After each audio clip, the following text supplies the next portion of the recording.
Welcome back to the TMCJ podcast. We are on segment 3, our wild card, which, dear God, this week, is it a wild card? I hope you're ready for story time, kids. Alright, so if, I do put an explicit tag on these podcasts when I upload them, so just, you've been warned. It's that dinosaur thing that we've been waiting on and promised since God knows when. Like episode 2 or something? Yeah, we talked about it way back then, and some of our listeners have not let us forget. So, with that being said, take it away, Blue. Well, we committed, and, I committed. Yeah, I thought it might be funnier and easier on my mental state if I didn't, and he just tried to describe it to me. My Audible account is now forever cursed. With a half-an-hour rendition of a tale that goes by the name of Ravaged by the Triceratops. Now, pre-podcast, we discussed and said that we think it's best if I change the wording of the story so that we don't get quite as hard hit by the demonetization. Well, not that we're being monetized anyway, but we'll try and offend the least number of people possible. So, for the sake of all those out there, we will be talking today about a story about, primarily about fishing. Okay? Like I said, it's a half-hour book. I do not recommend you pick it up. But, I don't know, if you're weird enough, then maybe you want to listen to it to hear the full gory details. Yeah, if you're intrigued by this, first seek psychological help, and then... Yep. And then still don't buy the book. I don't know. It's a weird one. So, the story begins.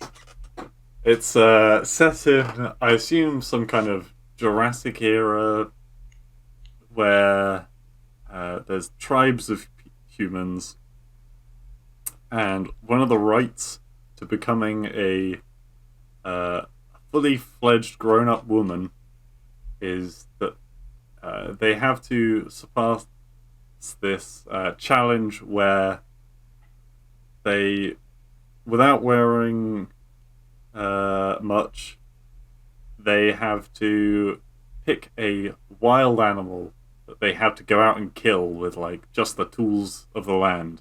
They're not allowed outsider help, etc., etc. Okay. So there's these three women. One of them's like, "I'll take on this creature." And everyone's like, Another woman's like, "I'll take on this creature." Ooh. And then the final woman, who is the protagonist, is like, "I'm gonna take on a trihorn." Yes, they call them trihorns in the book, not triceratops, even though the book is called Ravaged by the Triceratops. Anyway, sorry, did you just choke? Yes. I forgot what the title of the book was. Yes. So she goes back to her hut, and she gets a visit from the chief of the tribe's son, and he's like, "Hey, check out my new fishing rod." And she's like, "Oh, that's really cool. Let me have a look at it." And she takes a very close look at his fishing rod. Then he's like, "Cool, good luck with the hunt and everything." Wait, I'm sorry, is the fishing rod a metaphor? I'm sorry. It's all about fishing, Kaiser. There's no metaphors here. Oh my god. And so she's like, "Oh, I know a great fishing hole." And so they go off and do fishing in the fishing hole. Fishing is a very weird euphemism for this. I'm sorry. Well, it's I didn't come up with a plan for this, guys. I'm sorry. Maybe like I'm the kind of person who like needs to have these sorts of things put in euphemistic language, because I honestly thought you were actually talking about fishing until that moment. We're totally talking about fishing. Anyone out there listening? Definitely fishing. Okay, go on. So, she sets off after her fishing experience, and she comes across some footprints, and she very quickly tracks one of these tri-horns, and in fact finds two of them, a small one and a big one. And at this point, maybe I'm metagaming in the world of books, but I was like, well, this is pretty fucking obvious how this is going to go down. She's like, I'm going to take on the little one. So she throws a rock at it. And... oh, big surprise! The little one was a female tri-horn, and the big one was the mate of that tri-horn. And so the big one, suddenly happens to be a man, who would have guessed, starts, like, charging at her, and so she's like, right, fuck it, we're going to enact the plan. So she stands in front of a cliff, and she's like, come at me, you big bugger. And God. Then at the last second, she steps to the side, and it buries its 3 horns into the cliff. And her plan is then to pick up an axe, which, now I think about it, I don't know how she got hold of. Considering she was not wearing much. And she tries to cut it behind the neck, but the tri-horn breaks through the cliff, causes a small landslide, and she blacks out. Then she comes to. She's in a cave underground, and she's lying on a mossy bed with, like, leaves and stuff. She's like, what the fuck? Medieval roofie? Like, is that what just happened here? What? Stone Age roofie? No, that was all legit. That actually happened. Okay. I'm curious what you thought now. Go on. There was no actual metaphors in that last part. Okay, that was all literal. All right, let's keep going. And so she gets up and she's like, that's weird. Starts going towards the cave entrance. Like, oh my god, there's a tri-horn at the cave entrance, looking out, guarding something. That's weird. What could it be guarding? And it turns around and she's like, oh, it had in its eyes were full of rage and also lust. Oh, I snapped one of its horns when it charged into the cliff, and now its female friend does not want to be its friend anymore. So she starts backing up away from the thing, trips over on one of those cave rocks. Oh no! And falls back onto the bed of dry leaves and shit. I don't know. And yeah, it's like looking at her, full of hatred and lust, and so she decides that she needs to teach it how to fish. And then some Barry White starts playing. The Triceratops is like, I would love if you showed me how to assemble this fishing rod. So she assembles his fishing rod, makes a real long and sturdy one, and then they go off fishing, and he also fishes in the same fishing hole that she showed her friend back at the village. Oh my god. And then she is exhausted after all of that fishing. So she falls asleep on the leaves, wakes up, and the Triceratops is nowhere to be seen. So she takes the advantage and runs away from the cave. She eventually stumbles all the way home, despite not knowing quite where she was. And then just as she collapsed on the ground, the villagers find her and they're like, "So did you kill the monster?" And she's like, "No." And they're like, "But I slayed the beast." But and the closing line of the book is, which I don't agree with, "But I found a way to tame them." All right. She did not tame it in any flipping way, alright? I mean... and it just cuts off there. And that's the story of Ravaged by the Triceratops. Well, that really is... I mean, that... You know what? Credit where credit's due. That is a parable for the ages. I mean, I was So I listened to it just after the last podcast we did. So Yeah. I'd started doing the thumbnail. It was about 2 minutes into doing the thumbnail. I was like, all right, I'm gonna save, close this all down. I had to get an alcoholic drink and just fucking. Ugh, God. Oh. So yes, now none of you have to read that book. I hope you're I all kind of satisfied want out there to. that wanted it. I kind of want to listen to it now. Are you serious? What the fuck? I have so many questions. I mean, you're more than welcome to ask them, but I will have to respond to them in euphemism. All right, well, here's question number 1. How did she walk back to the village? I think she'd be, like, bow-legged for a week. It was a very strenuous fishing trip. That's why she fell asleep afterwards. Okay. Fuck, I don't know. I guess the fishing rod that she made for him was not as large and sturdy You know, as one might suggest that a Triceratops' fishing rod would need to be. of all Fish the with? segments that we didn't have me on Facecam, why this one? Like, I should have... like, I wish you could have seen my facial expression as you were telling the story. Like, it would If I have was been... on the fucking face cam, it's just like a fucking red traffic light the whole fucking time. Oh my god. Wait, what? So I'm fucking red from having to explain this shit. I think it's quite a sad story because at the end of the day, the Trihorn is left without a friend to fish with.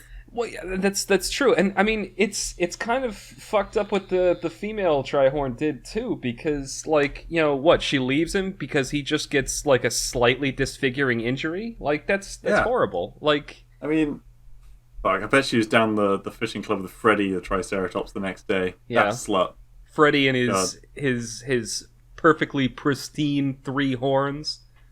Yeah, he's catching all the bass.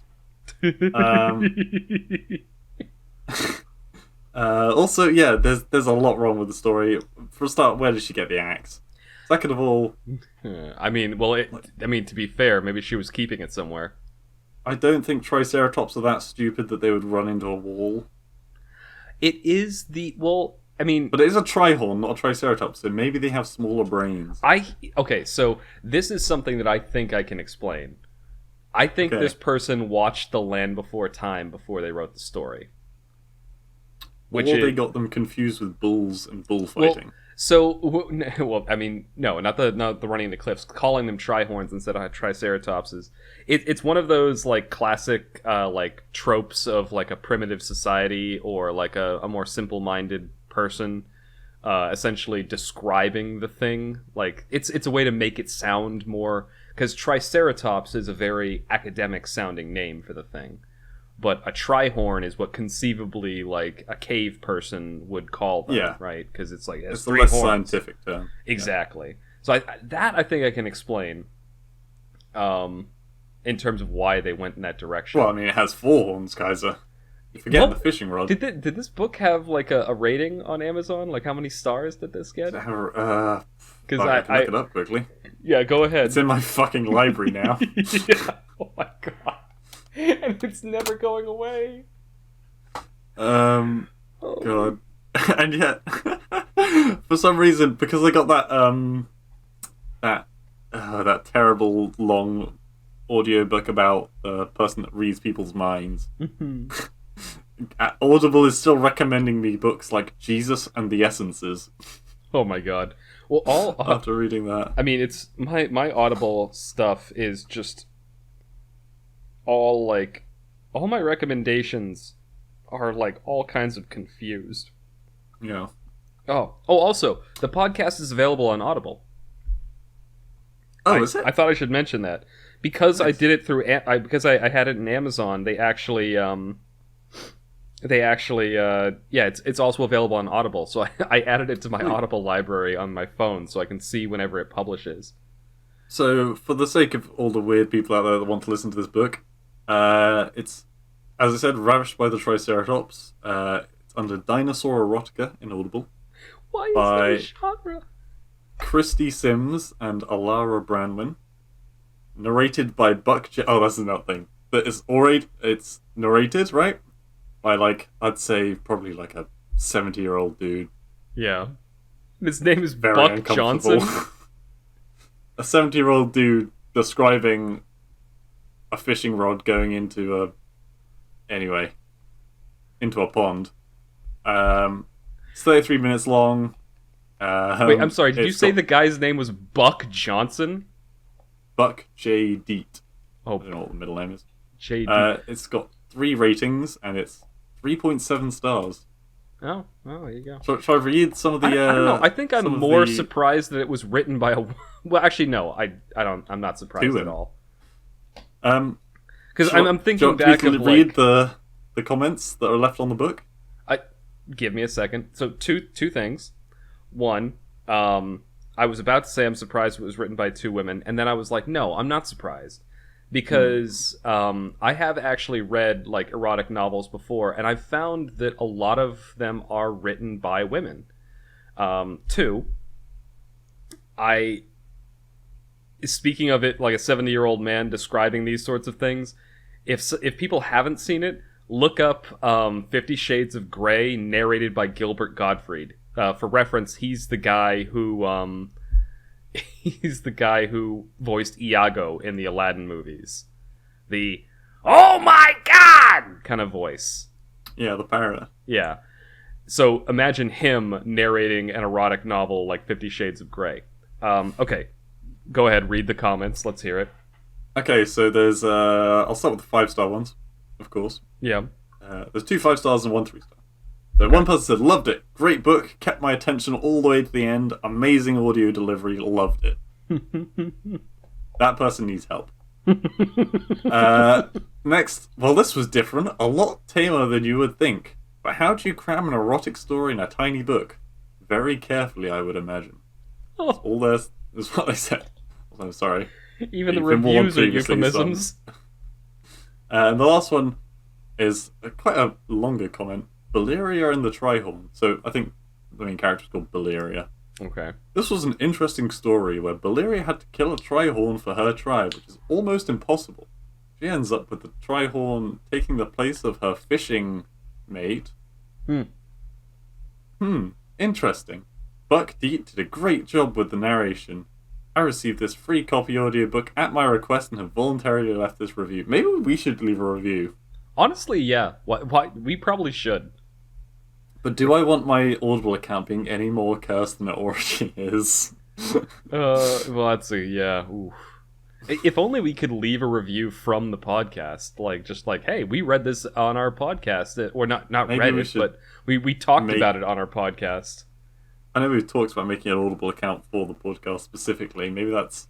Yeah, it might be something we decide to do if we do more of these book review segments. Yeah, maybe we should do a story time segment every month or so. Story time, or or even just a book review portion, where one of us has read something and we talk about it. But not to get too far into just talking about how we're managing and working on the podcast. I just... Sorry, go on. I don't know, What? There are fetishes out there that I don't understand. It's... Go on. I consider myself well traveled in the areas of looking at that sort of thing, just mainly out of curiosity, looking at the different sort of reading erotic manga mostly, and just looking at the different sorts of scenarios, fetishes, and things that people put into those. This is one that I never thought would actually have it. It has its own category on Amazon. What? Yep. It's something I never thought would be big enough to have its own category. I said it as a joke, umpteen podcast back, and... But hey, if it gets people to read it, then... But, I mean, yeah, I guess it's out. I mean, you read it. I think if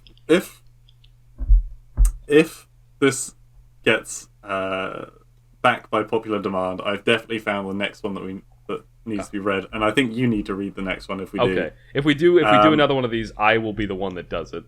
I think I found an excellent follow-up. All right. Okay. Just to give you the title and the subtitle, it's called Pimp Dino, and then the the subtitle, 50 Scales of Grey, Book 2. I have the biggest smile on my face right now. That's the picture for the book, right? I just sent you. Oh my god.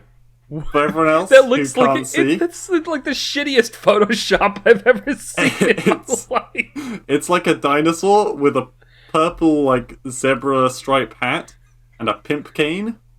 And a blonde girl dressed like Tinkerbell laying on a rock.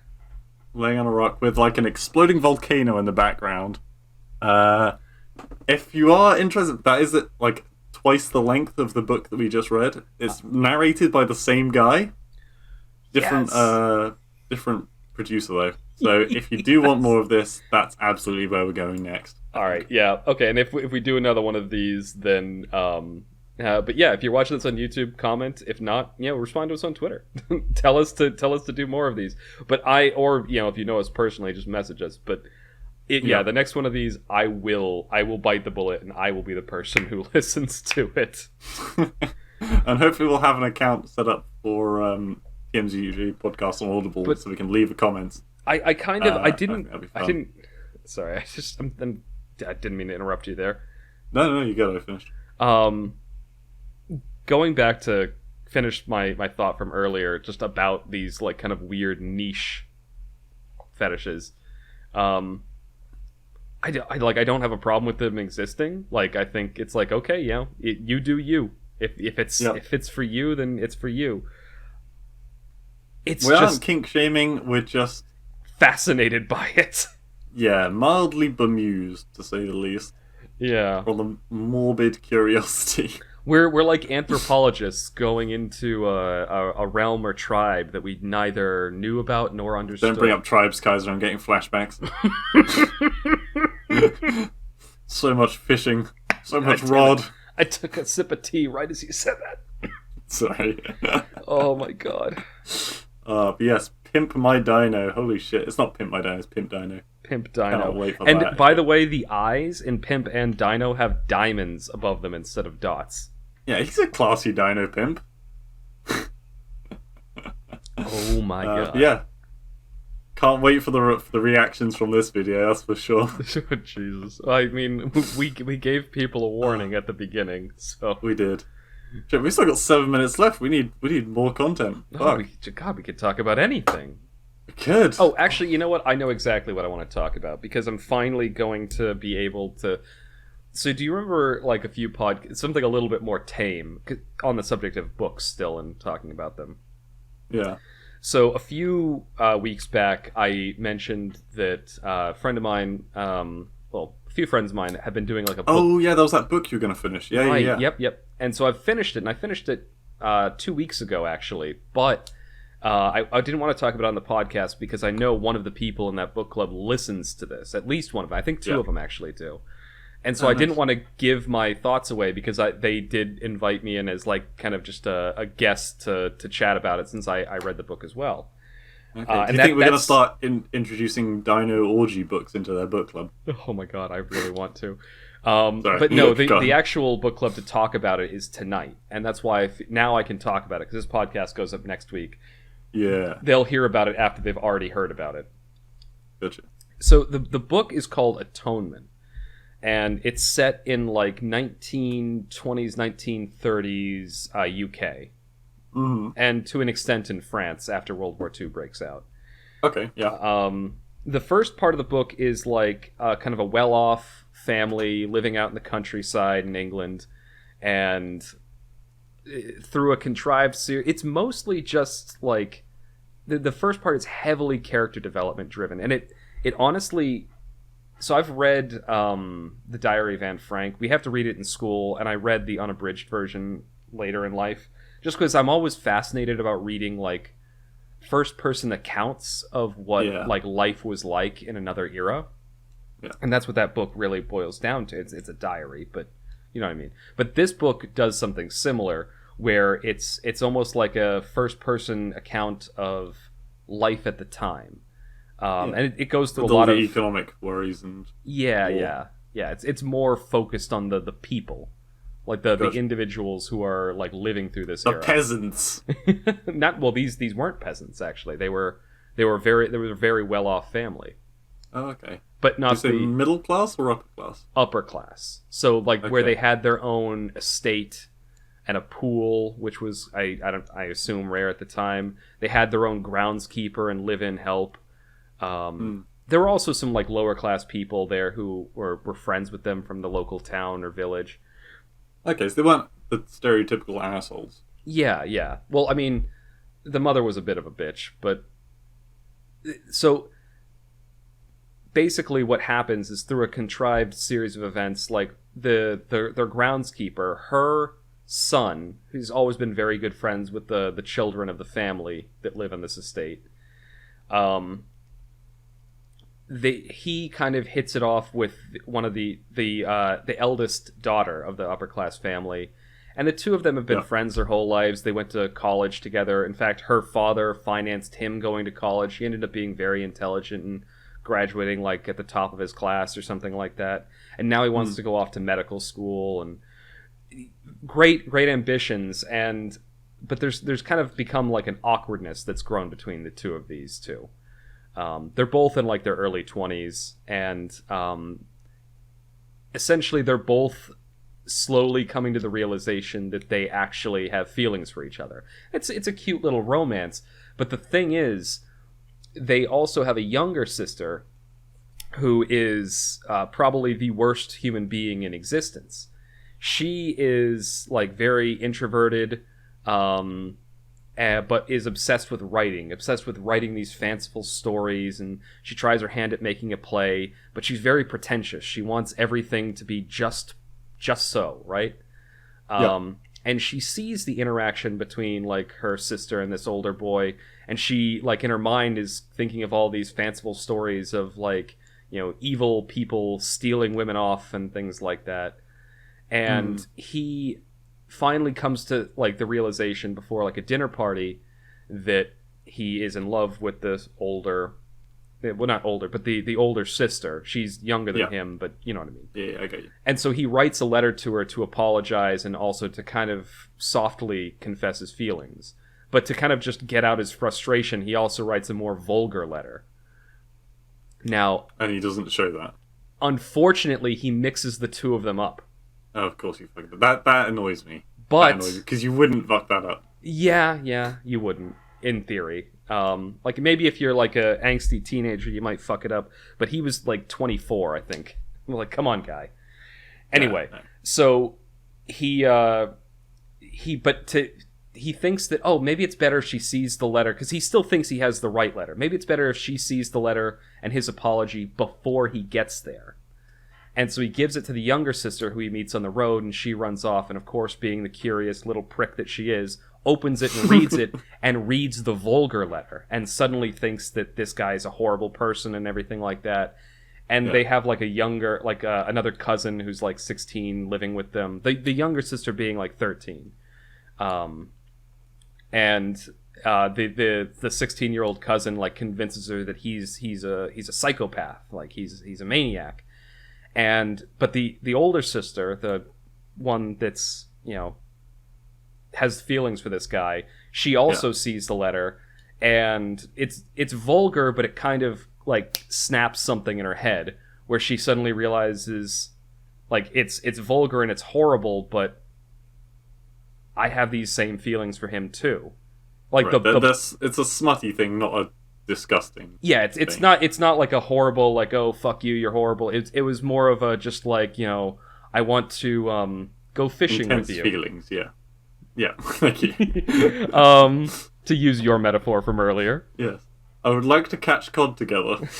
And so they meet in the front entryway, and the two of them, like, there's not really much words exchanged between them, but they kind of go off to a quiet place in the house, and they go fishing. Yeah.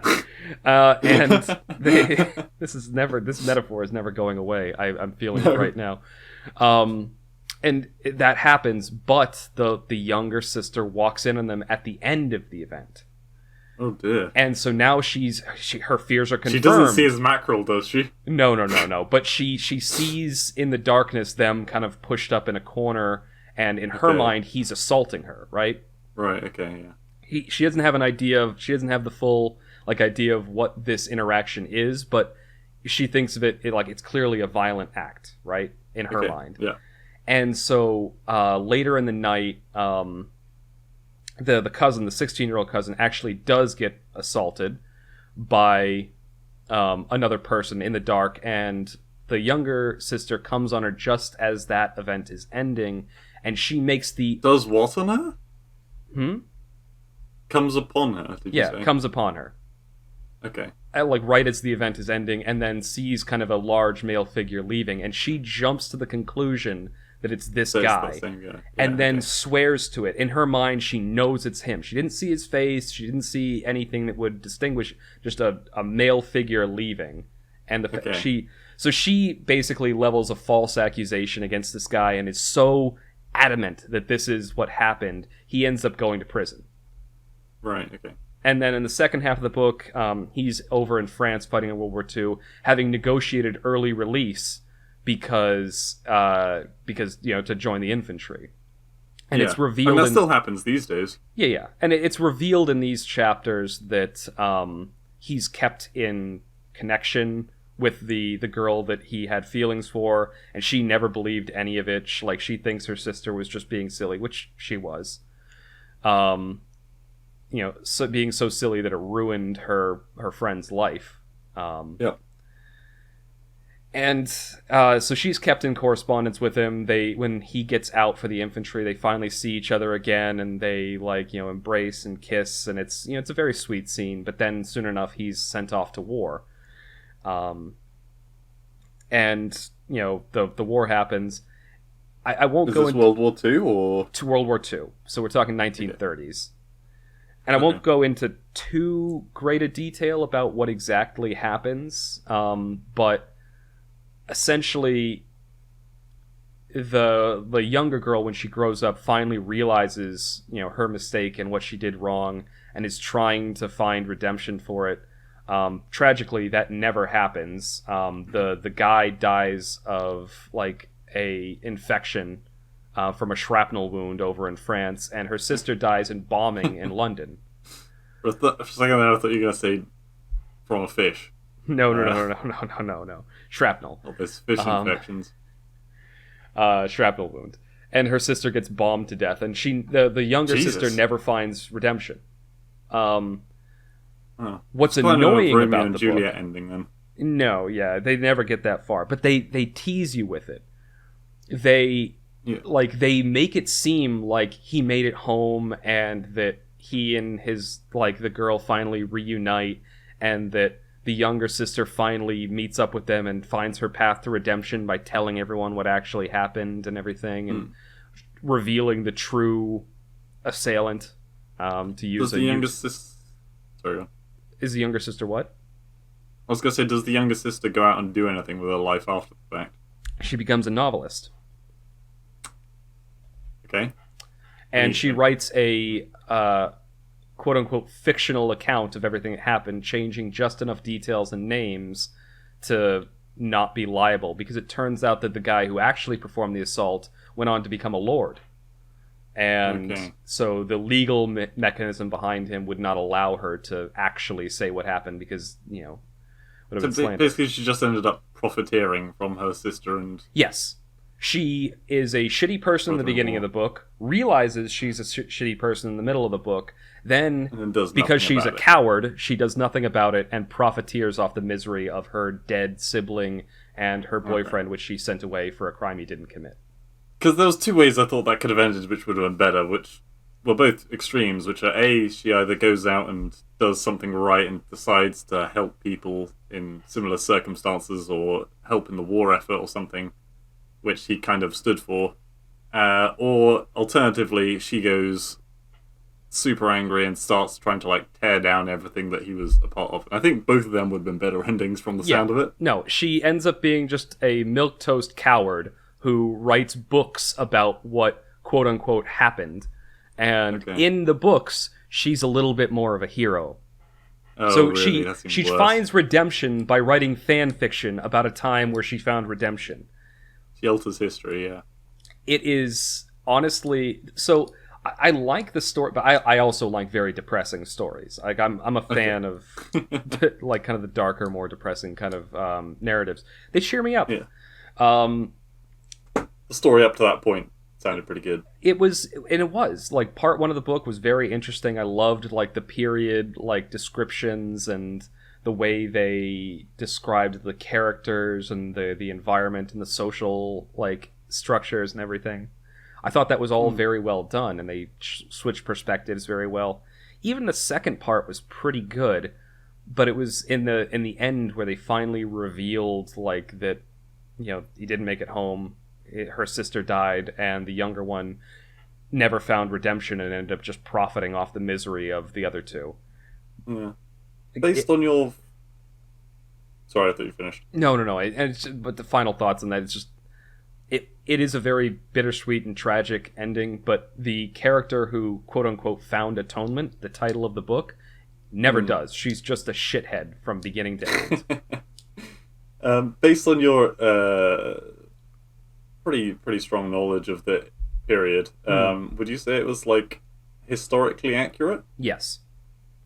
Okay. They actually put a large emphasis on historical... Like, there's the third part of the book takes place in a London hospital that's getting ready to receive war like casualties, and they go into great detail about like the training the nursing staff had to get through and like how medical procedures were.